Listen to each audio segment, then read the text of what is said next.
इसकी आशंका तो बहुत पहले थी, लेकिन ये इतनी जल्दी होने लगेगा मालूम नहीं था।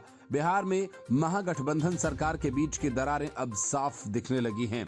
नीतीश कुमार ने जब बीजेपी से अलग होकर आरजेडी और कांग्रेस के साथ सरकार बनाई थी, तभी राजनीतिक जानकारों का ये कहना था कि ये गठबंधन अधिक दिनों तक चलेगा नहीं और नीतीश कुमार सहज होकर सरकार नहीं चला पाएंगे। वही बात अब सच साबित हो रही है। सरकार से कई मंत्रियों के इस्तीफे के बाद अब उपचुनाव में साफ दिख रहा है कि गठबंधन में सब कुछ ठीक नहीं है। बिहार की मोकामा और गोपालगंज विधानसभा सीट पर हो रहे उपचुनाव में आरजेडी ने दोनों सीटें हथिया ली और अपने उम्मीदवार उतार दिए। लेकिन चुनाव प्रचार से पहले मुख्यमंत्री नीतीश कुमार ने दूरी बना ली और अब पूर्व सीएम जीतनराम मांझी भी प्रचार के लिए नहीं जाएंगे। सीएम नीतीश की तरह हिंदुस्तान अवाम मोर्चा प्रमुख मांझी ने भी आरजेडी प्रत्याशियों का चुनाव प्रचार करने से दूरी बना ली है। ये हाल तब है जब इन उपचुनावों को नाक की लड़ाई समझा जा रहा है। हालांकि मांझी की ओर से स्वास्थ्य कारणों का हवाला दिया गया, मगर सियासी महकमे में चर्चा शुरू हो गई है कि क्या महागठबंधन में सब कुछ ठीक चल रहा है।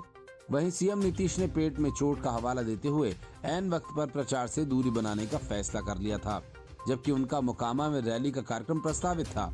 वहीं हम के प्रवक्ता दानिश रिजवान ने कहा कि स्वास्थ्य कारणों से पार्टी प्रमुख और पूर्व सीएम जीतनराम मांझी मोकामा और गोपालगंज में चुनाव प्रचार नहीं करने जा रहे। अब कारण कुछ भी बताए जाएं, लेकिन सियासी हलकों में चर्चाएं ये आम हैं कि नीतीश कुमार इस गठबंधन के साथ अभी तक सहज नहीं हो पाए हैं, इसलिए ये आनाकानी की जा रही है। बिहार के सियासी गलियारों में अभी सबसे ज्यादा चर्चा मुख्यमंत्री नीतीश कुमार के मोकामा और गोपालगंज में चुनाव प्रचार के लिए नहीं जाने की हो रही है और दोनों ही सीटों पर महागठबंधन की ओर से आरजेडी के प्रत्याशियों को उतारा गया। बीजेपी आरोप लगा रही है कि मोकामा में आरजेडी उम्मीदवार नीलम सिंह अपराधी अनंत सिंह की पत्नी है। वहीं गोपालगंज में आरजेडी ने मोहन प्रसाद गुप्ता को टिकट दिया, जिन पर शराब तस्करी का केस लग चुका है। दूसरी ओर हम पार्टी के मुखिया जीतनराम मांझी हर मोर्चे पर सीएम नीतीश कुमार के साथ नजर आ रहे हैं। जब नीतीश एनडीए में थे तो मांझी भी उनके साथ थे। जब उन्होंने महागठबंधन से नाता तोड़ा तो जीतनराम मांझी भी एनडीए छोड़ महागठबंधन के साथ आ गए।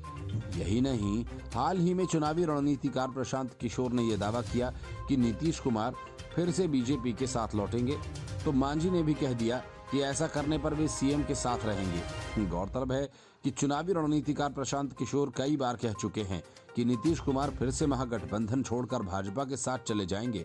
बहरहाल इस उपचुनाव को देखकर साफ पता चल रहा है कि महागठबंधन सरकार में अभी सब कुछ ठीक नहीं है। Bureau report, news of India.